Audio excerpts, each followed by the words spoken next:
and even referred to the monsters as fiends.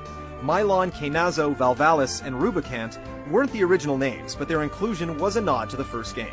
Summons were also given peculiar names, as 4 first introduced Americans to the advanced magic. Shiva, Odin, and Bahamut kept their names throughout the series, but Americans first knew Ifrit and Ramu as Jinn and Indra.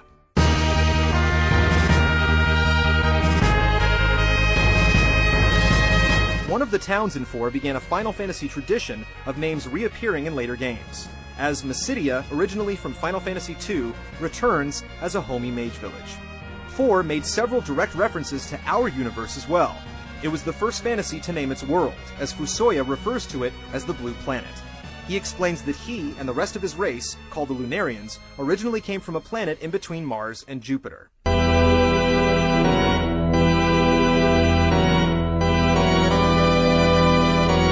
Fusoya also revealed that Golbez was not their ultimate enemy, as he was also being brainwashed by another Lunarian named Zemus. Eventually Zemus revealed his true form, but with the help of some well wishes from home, Cecil and company found the strength to overcome the overgrown evil.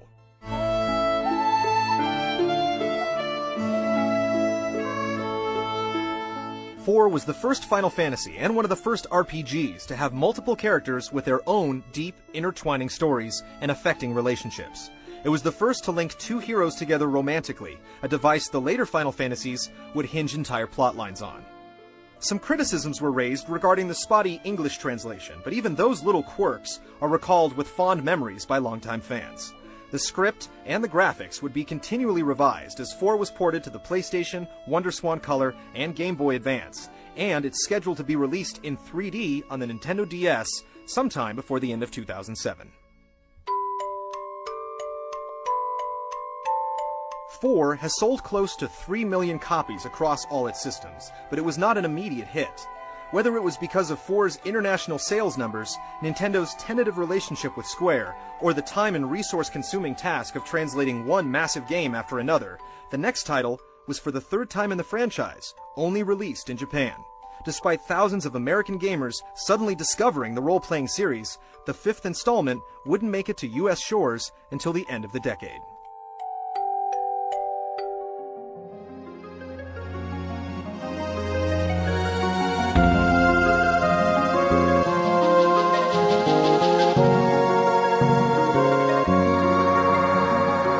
Final Fantasy V was released on December 6, 1992. The now infamous creative team returned for the 5th time, and Tetsuya Nomura was added to the group as a monster designer. Nomura would go on to design the characters for 7, 8, 10, 10-2, and direct Advent Children. 5's opening broke the mold by having the 4 main characters meet each other for the very first time. Born to be a wanderer, the hero Bartz sees a meteor fall while camping out with his chocobo, Boko, and the two run to the site of the crash. There, they met Lena, the Princess of Tycoon, and Galef, one of the oldest central characters in any Final Fantasy, whose memory was recently knocked out of his mind. Crystals returned as the core theme of the story, but this time they directly affected the world around them, other than just threatening to destroy it. When the wind crystal shattered, the wind stopped blowing, making it nearly impossible to travel by sea, and so on. The quest set you in search of the whereabouts of King Tycoon, the identity of Galef, and the evil behind it all. 5 returned to the multiple job structure from 3, but with a new refined system, also created by Hiroyuki Ito. Ability points were gained once you received your first handful of jobs, so you leveled your jobs and characters separately.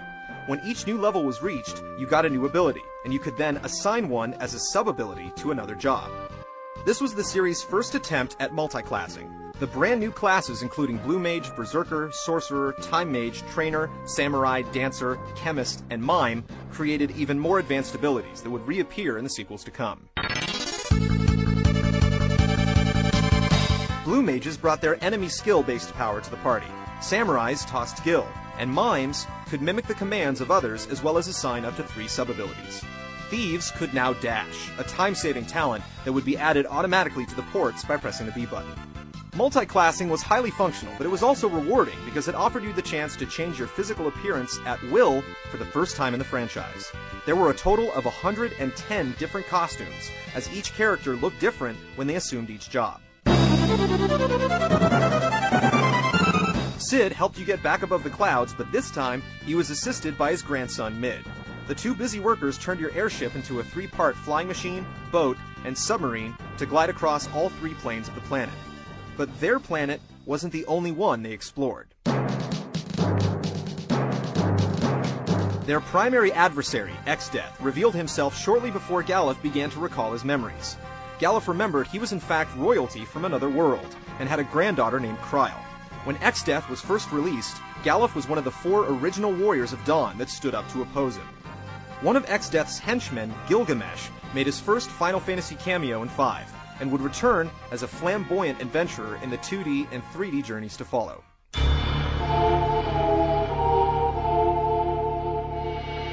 X-Death's aim was to harness a void locked inside the rift between the 2 worlds that was created when they were magically ripped apart. To force the 2 dimensions together, he stole 4 crystals from a sacred tree, keeping the balance in place. And it seemed all hope was lost for the new Warriors of Dawn. It was then that Galuf made it to his feet and made franchise history.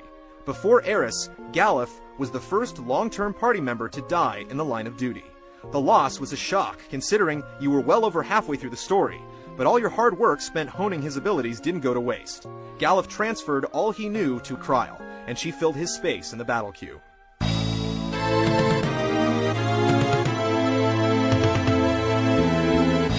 A visit to the Turtle Sage Gil revealed the existence of 12 legendary weapons, sacred items destined for the jobs they were created for. With these tools in tow, the newly assembled foursome crossed into the rift and faced X-Death right as he merged with the Void itself. For the first time, there were multiple endings triggered by whoever was or wasn't standing in your party when X-Death's final form was defeated.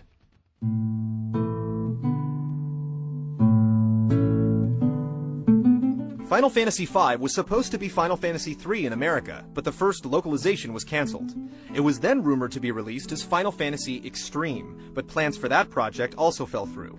Even a 3rd attempt was launched and crushed to bring 5 to PCs by developer Top Dog Software. These failed attempts aggravated gamers so much, 5 became one of the first titles to receive a fan translation, and until 1998, they were the only ways you could play it. Eventually 5 re-emerged on the PlayStation and Game Boy Advance with updated cinemas and new jobs to try on. It was then that American gamers could finally experience the intricate job system that would leave undeniable traces on the rest of the franchise.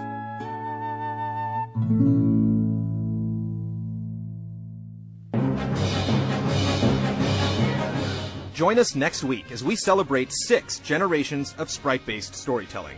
We'll look back at the fascinating evolution of these pixel-perfect heroes that continually elevated the bit role-playing era to new heights, and thoroughly examine one of the finest stories the series has ever told.